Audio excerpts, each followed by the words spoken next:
Bonjour, je m'appelle Nicolas et aujourd'hui on va parler sèche-serviette de la marque Équation, le modèle Eolto 1500 qui dispose d'une soufflerie que l'on pourra activer en mode boost. Notre sèche-serviette est maintenant fixée au mur, il est à niveau, c'est bien stable. La programmation est assez simple, intuitive. Tout va se faire à partir du bouton central qui va me permettre de rentrer dans le menu. J'ai ensuite le menu programmation. Dans le menu programmation, je peux décider de le rendre actif ou inactif.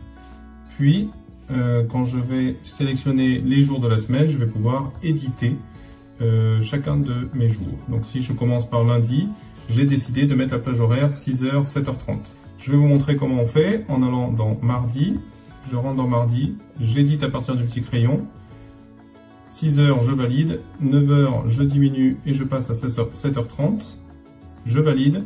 Et je n'en veux pas le soir, alors je monte jusqu'à obtenir les petits traits et je valide.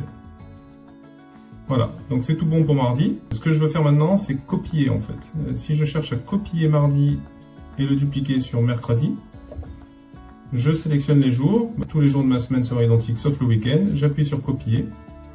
Et maintenant, quand je vais aller dans mercredi ou jeudi, par exemple, je devrais avoir la même chose, même programmation que le mardi que je viens d'effectuer. Il y a la possibilité également de suivre la consommation. Quand on va dans le menu information, on a le sous-menu consommation. Cette fonction boost que l'on voit ici, c'est une fonction qui permet de faire fonctionner l'appareil à puissance maximale grâce à la soufflerie. Cette soufflerie, elle peut fonctionner pendant 10 à 60 minutes.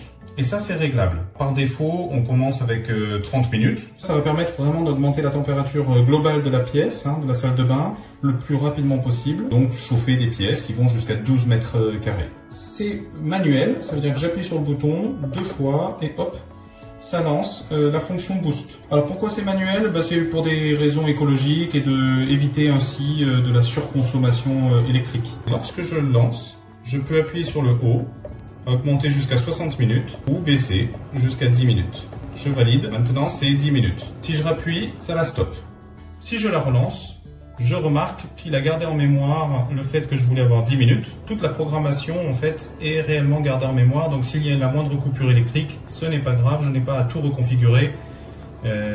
Ça restera donc conservé. Donc, ça, c'est très pratique. Là, comme vous le voyez, l'écran est constamment allumé. Si jamais vous voulez l'éteindre, il y a aussi juste éteindre seulement juste l'écran. On appuie ici, il s'éteint. Il est toujours actif, il est verrouillé. C'est-à-dire que si je touche, ça ne marche pas. Il faut laisser longtemps appuyer pour le déverrouiller.